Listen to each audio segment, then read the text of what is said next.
Well, it has been a long time, but I was a very strong practitioner. I practiced always. And one day when I was practicing in Zen Monastery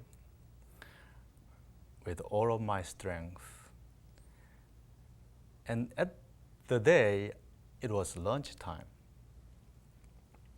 After lunch, when I wanted to go back to my Zendo sitting room,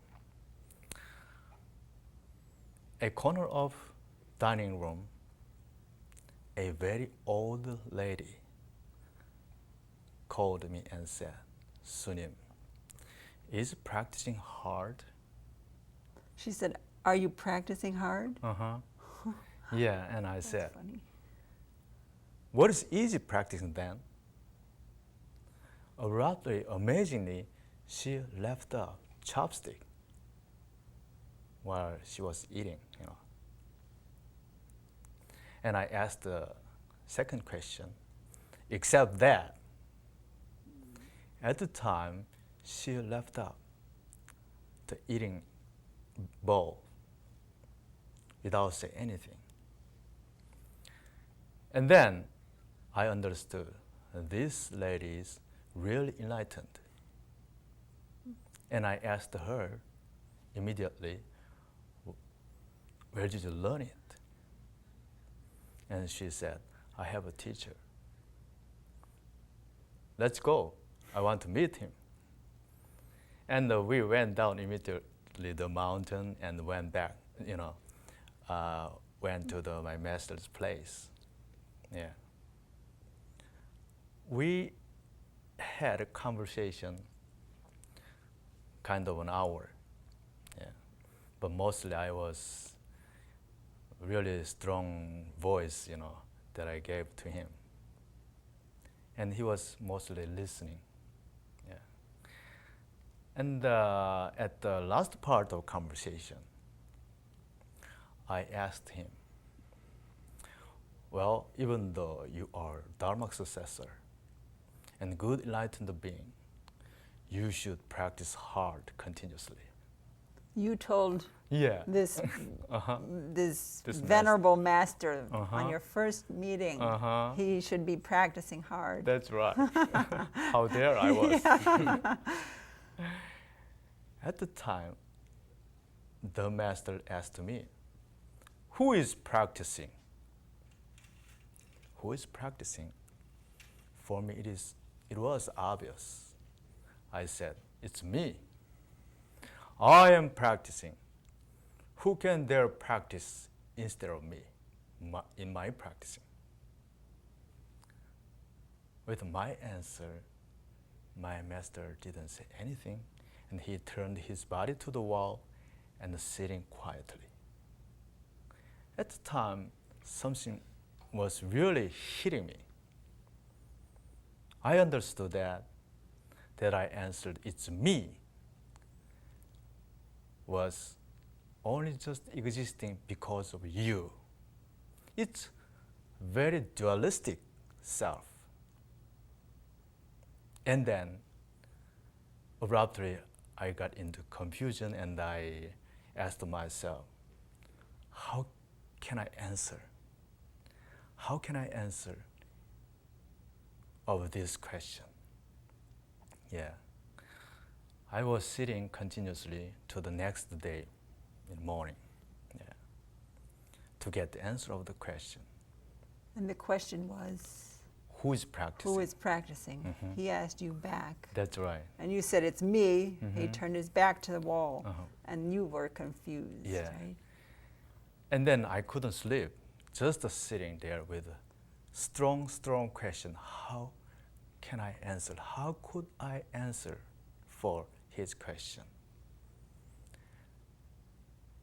And next morning, early in the morning, I found a wonderful answer. Yeah. And I knocked the door of my master, and I asked him, "Would you please ask me again the same question like yesterday?" And he asked the same question to me. Who is practicing? I answered. Someone reading a book in front of a door. With that answer, my master, he exploded a big smile, and he hugged me, and he said, let's practice together. That was my karma with my master, and still we are exchanging Dharma through the emails and calling and visiting. Yeah. You know, that's really the creation of a spontaneous koan, because the ancient koans were these question answer with the master and pupil. That's really right. interesting. That's right. Now, when did you first have the inkling to go toward Zen in your whole life? I just woke up 3 o'clock this morning. But when I'm looking back on my young age, well, I was born like any children. Oh, I was practicing, I bet, because all babies are born by parents' prayer. My parents were very strong Zen practitioners. And then naturally, in that circumstance, I got into the spiritual practicing. I was very happy kid. We are a happy family. Still, it's a very happy family. One day, my parents brought me to the very enlightened master, Buddhist master. And there were my friends. Oh, we were 6 years old. Yeah, and he was with his parents. And we were pushed to the master to give a big bow, both family, parents, yeah, pushed us, and we bowed to the master. Yeah, and then at the time, after bowing, my friend asked, amazingly, Master, I have some question. I was surprised. What is this guy doing? Master said, what is it? Well,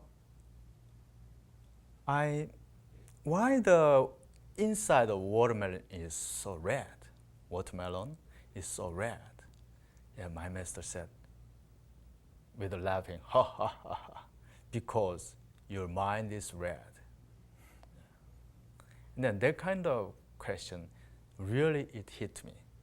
Yeah. It struck me. Huh? Yeah. And so when did you get the answer to that question? Well, answer is always in our pocket. But there we go. Oh, you are a big pocket itself. And naturally, with those kind of questions, especially my uncle passed away, and I saw the corpse. I'm really curious about the things, the affairs, the life and death. Where are completely different kinds of concepts and thought and situation are coming from. I really wanted to know, is it the same place or different place? Gradually, that kind of questions brought me to the non-avoidable situation.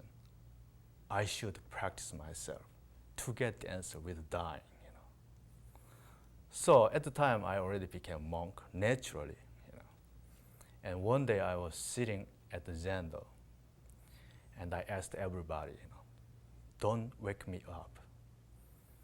Yeah, whatever I do, whatever the situation is. And I got into the deep meditation with the question.